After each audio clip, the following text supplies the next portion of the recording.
Update tentang penanganan perkara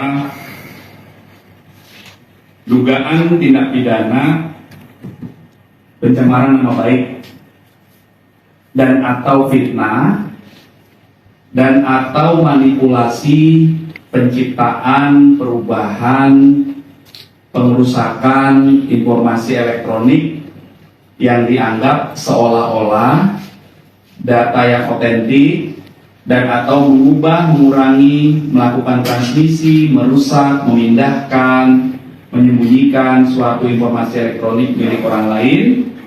Ini bunyi pasal ya. Dan atau pencemaran nama baik dalam bentuk informasi elektronik sebagaimana diatur di pasal 310 KUHP dan atau pasal 311 KUHP dan atau pasal 35 Junto 51 ayat 1 Undang-Undang Nomor 11 2008 tentang ITE yang sudah dirubah menjadi akhirnya menjadi Undang-Undang Nomor 1 2024 yang itu merupakan perubahan kedua ya. Jadi perlu kami sampaikan rekan-rekan bahwa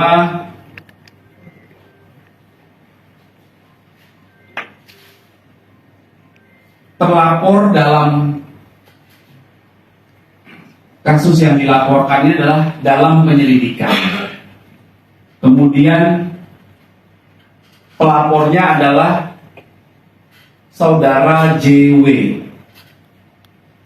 Kemudian kronologis perkara yang dilaporkan,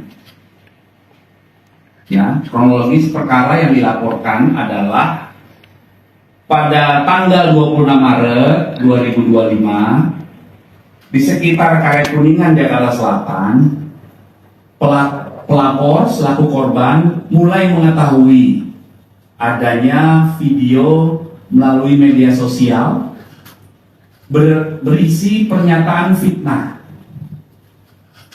dan pencemaran nama baik dengan pernyataan ijazah palsu S1 dari sebuah universitas milik pelapor atau korban, yang selanjutnya pelapor meminta kepada ADC atau ajudannya dan kuasa hukum untuk mengumpulkan bukti-bukti dari berbagai media sosial dan mengingatkan kepada pihak yang membuat pernyataan dan konten berisi fitnah dan pencemaran nama baik tersebut sebagaimana yang dinyatakan diantaranya oleh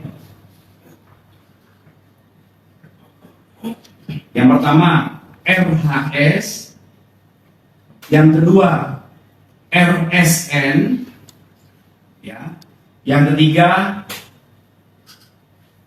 TT, yang keempat ES, dan yang kelima KTR. Atas kejadian tersebut, korban merasa dirugikan hingga pada tanggal 30 April mendatangi SPKT Polda Metro Jaya untuk dilakukan proses hukum. Setelah menerima laporan ini, Polda Metro Jaya menindaklanjuti. Dalam hal ini, tim penyelidik dari Subdit Kamnet Ditreskrimum Polda Metro Jaya. Tahap awal yang dilakukan pengambilan keterangan dalam rangka klarifikasi dalam tahap pendalaman, yaitu proses penyelidikan. Pelapor sudah diambil keterangan. Sampai dengan hari ini setidaknya ada 24 saksi yang telah diambil keterangan dalam tahap pendalaman di proses penyelidikan. Ya, jadi setiap kami menerima laporan polisi, tahap awal yang dilakukan adalah penyelidikan.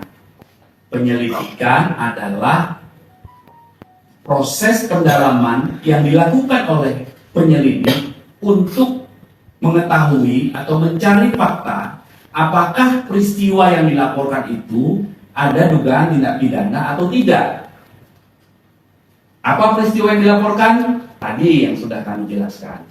Ya, jadi makanya waktu itu rekan-rekan pernah bertanya, apakah benar A, B, C, D itu terlapor?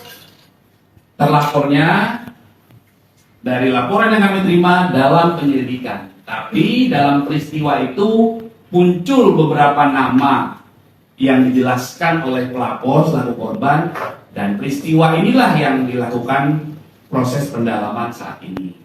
Itu rekan-rekannya ya. Jadi rekan-rekan bisa memahami.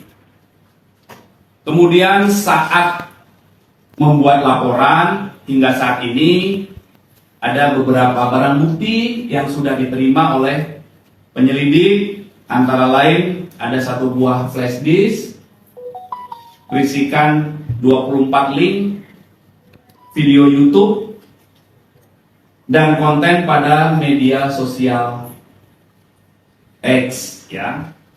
Kemudian ada beberapa dokumen fotokopi ijazah, kemudian ada print out digitalisir, dan juga ada fotokopi cover dari skripsi dan lembar basahan. Ini masih terus dilakukan pendalaman. Kemudian update hari ini menjawab pertanyaan beberapa media 2 hari terakhir ya. Kemarin hari Rabu kami tegaskan bahwa terjadwal ada 4 saksi yang terjadwal oleh tim penyelidik untuk diambil keterangannya. Yang pertama saudara AS itu tidak hadir. Yang kedua saudara RF itu hadir kemarin ya, hari Rabu. Kemudian saudara MBS itu hadir. Kemudian saudara KTR, ini perempuan ya, KTR atau KTR ya, saya tidak menunjukkan saudara, maaf. KTR ini hadir kemarin hari Rabu ya. Kemudian untuk hari ini, hari Kamis tanggal 15 Mei 2025, ada 2 saksi yang menjalankan proses klarifikasi, yaitu saksi saudara RS hadir, kemudian saksi saudara, maaf, yang kedua saksi TT ini hadir. Ya, kemudian untuk saksi RS dan ES tidak hadir. Ini yang dari tadi rekan-rekan bertanya, saudara RS tadi hadir. Ya. Bismillahirrahmanirrahim. Ya, jadi Assalamualaikum warahmatullahi wabarakatuh. Waalaikumsalam. Salam sejahtera untuk kita semuanya. Di kesempatan sore hari ini, ya, sore ini jam berapa? Jam 3, ya.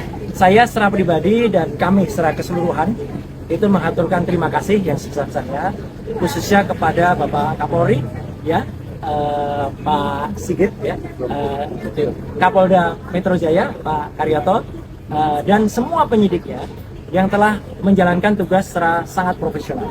Kenapa sangat profesional? Ya, karena saya tadi memang melakukan apa yang menjadi hak saya untuk menjawab pertanyaan-pertanyaan dalam undangan klarifikasi, dan alhamdulillah penyidiknya, saya nggak perlu sebut namanya ya, itu adalah juga melakukan sesuai dengan apa yang saya katakan.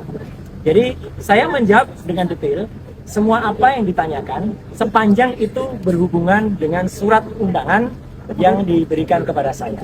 Ya, jadi artinya itulah makanya saya juga berharap ya agar polisi itu bisa presisi ya, jadi bisa profesional untuk melakukan tugas seperti ini. Jadi artinya kalau yang memang itu yang ada dalam surat undangan, ya itu yang kemudian ditanyakan, ya tidak menanyakan yang lain atau bahkan melebar ke hal yang lain. Jadi alhamdulillah ya saya tadi sudah menjawab dengan detail sampai sekitar 26 pertanyaan ya dengan jumlah halaman sekitar 20 lebih ya. Dan saya juga menyampaikan jawaban saya atas pertanyaan-pertanyaan pada laporan. Dan saya juga saya tadi juga sampaikan dalam jawaban ya. Saya harap tugas profesional polisi itu persis sama yang dilakukan terhadap saudara pelapor ya. Pelapor itu melaporkan belum ada yang terlapor gitu. Jadi melaporkan atau membuat laporan ini pada tanggal 30 April 2024 dan langsung terbit hari itu juga ya surat perintah penyelidikan pada tanggal yang sama. Ini luar biasa. Ya kalau ini dilakukan untuk semua masyarakat tentu akan sangat senang karena laporan bisa cepat dan kemudian tegas, presisi langsung. Hari itu juga lapor ke SPKT, hari itu juga langsung buat BAP, hari itu juga kemudian terbit surat perintah penyelidikan dan bahkan undangan. Ya, jadi saya harapkan sikap itu juga ada pada semua pelaporan yang ada. Jadi jangan bedakan masyarakat yang ada. Jadi kami ini juga dengan cepat juga diberikan undangan klarifikasi, tapi juga kami juga cepat juga bisa diselesaikan karena kita sama-sama insya Allah kita mengerti hukum. Ya, kalau kita mengerti hukum ya begini. Jadi artinya apa yang ditanyakan, apa yang dijawab, saya tidak perlu menjawab apa yang tidak ditanyakan, apa yang tidak ada dalam surat. Itu aja saya kira. Ya. Pelapor di tanggal 30 itu siapa? Pelapor di tanggal 30 itu yang saya baca tadi itulah insinyur tulisannya gitu ya. Ya, Insinyur Haji Joko Widodo. Tadi yang digali oleh penyidik di dalam apa saja yang terkait? 22 pertanyaan itu apa saja, Bang? Ya, 22 pelaporan itu banyak soal bagaimana dulu hidup saya, kisah saya. Ya, saya SD, SMP, SMA, ada jasa siswa ya. Ya, kemudian S1 UGM asli, S2 UGM asli, S3 UNJ asli, itu saya ada lah, jelaskan semua gitu. Dan kemudian apa profesi saya sekarang? Saya profesi sekarang sebagai konsultan telematika dan multimedia. Kemudian saya diminta menjelaskan apa itu telematika. Telematika adalah telekomunikasi, media dan informatika untuk bisa menganalisis. Jadi saya saintis ya, menganalisis secara independen segala hal yang berbau dengan suara, foto, video, dan lain sebagainya. Bahkan saya juga diminta tadi menjelaskan perjalanan hidup saya. Ya saya jelaskan dulu saya sempat menjadi dosen sekitar 8 tahun di UGM ya, kemudian 10 tahun saya dosen di ISI, Institut Seni Indonesia, kemudian saya sempat menjadi anggota KPI ya, Komisi Penyiaran Indonesia Daerah Istimewa Yogyakarta. Saya sempat juga masuk sebagai anggota DPR Komisi 1, komisi yang menangani undang-undang ITE, undang-undang keterbukaan informasi publik dan lain sebagainya. Dan kemudian saya sempat membantu Presiden SBY menjadi Menteri Pemuda dan Olahraga di tahun 2013-2014 dan saya kembali menjadi anggota DPR lagi sampai dengan tahun 2019. Dan sekarang saya sebagai konsultan independen. Jadi selalu konsultan independen, saya independen. Ya, saya berhak melakukan apa yang menjadi tugas saya dan kemudian saya berhak menyampaikannya kepada masyarakat sepanjang dengan ilmu pengetahuan dan menjadi keterbukaan informasi. Itu aja yang ditanyakan tentang itu. Kemudian tentang ada beberapa hal yang lain yang ditanyakan, apakah soal video begini, saya hanya jawab singkat saja. Apakah itu ada pada surat laporan tertanggal 26 Maret 2025. Ketika ditanyakan tidak terkait dengan itu, ya sudah. Jangan tanya saya yang tidak ada kaitannya dengan itu. Ya, jadi kalau sama tidak ada itu, jadi lokus dan tempusnya tidak sama dengan apa yang ada pada surat undangan, ya sudah, itu tidak perlu dijawab. Ibaratnya kalau kita mengerjakan ujian, ya teman-teman semua, ya masyarakat, kita diminta untuk belajar tentang fisika. Ternyata nanti pertanyaannya soal kimia, ya jangan dijawab. Kalau kita tugasnya adalah menjawab soal fisika. Jadi itu sama cerdasnya. Alhamdulillah tadi penyidik juga cerdas. Siapa? Jadi kalau Bapak tidak menjawab, saya tidak menolak jawaban. Tapi saya keberatan menjawab, ya sudah, artinya clear semuanya. Kemudian itu ada poin-poin sehingga saya juga tidak menyiksa teman-teman untuk harus menunggu sampai tengah malam. Ya, saya juga tidak menyiksa penyidik dan pembuat laporan. Saya harapkan juga tidak menyiksa masyarakat. ya gitu, dengan membuat laporan-laporan yang tidak ada gunanya, tidak ada manfaatnya ya bagi seluruh masyarakat. Video yang tadi dipertanyakan video apa? Video yang tadi dipertanyakan ya karena saya nggak lihat lagi apa, karena saya dipertanyakan nggak ada hubungan dengan itu ya nggak perlu saya jawab. Itu. Ada pertanyaan lain mungkin yang substansi ya? Nggak ada karena yang terkait dengan surat laporan itu ini harus jelas ya teman-teman. Jadi ini clear banget ya. Ini clear banget. Jadi LP itu ada pelapornya, tapi lucunya nggak ada terlapor. Sekali lagi ya, tidak ada nama terlapor. Jadi untuk para kuasa hukum yang kemarin sudah nyebut-nyebut nama inisial dan itu ya, hentikan tindakan seperti itu tidak bagus ya, untuk masyarakat. Karena ternyata tidak ada terlapornya. Jadi kalau tidak ada terlapornya saya nggak perlu jawab. Karena kalau saya menjawab, jangan-jangan saya nanti jadi saksi. Kalau jadi saksi, Assalamualaikum warahmatullahi wabarakatuh. Ya saudara-saudara sebangsa dan setanah air, hari ini alhamdulillah saya sudah memenuhi tugas kewajiban saya sebagai warga negara dengan memenuhi undangan klarifikasi yang disampaikan oleh Polda Metro Jaya. Jadi saya memenuhi undangan tersebut tepat di jam 10 pagi dan selesai di jam 17.30 pagi, 17.30 sore. Nah kemudian suasana yang tadi saya alami ini adalah sebuah pengalaman pertama dan mudah-mudahan terakhir bagi saya. Jadi kami bertanya jawab, saya memenuhi jawaban atas pertanyaan yang disampaikan oleh para penyidik, dan kemudian saya juga menyampaikan bahwa surat undangan klarifikasi ini adalah seharusnya sesuai dengan apa yang tertulis di dalam undangan klarifikasi, yaitu definitif disampaikan bahwa undangan klarifikasi ini adalah sesuai dengan peristiwa yang dilaporkan oleh pelapor yang terjadi di Jakarta Selatan tanggal 26 Maret 2025. Tetapi sayangnya saya berkali-kali minta klarifikasi, minta penjelasan tentang apa sebetulnya peristiwa yang terjadi di tanggal 26 Maret 2025 tersebut, sampai dengan terakhir saya tidak mendapatkan sebuah jawaban.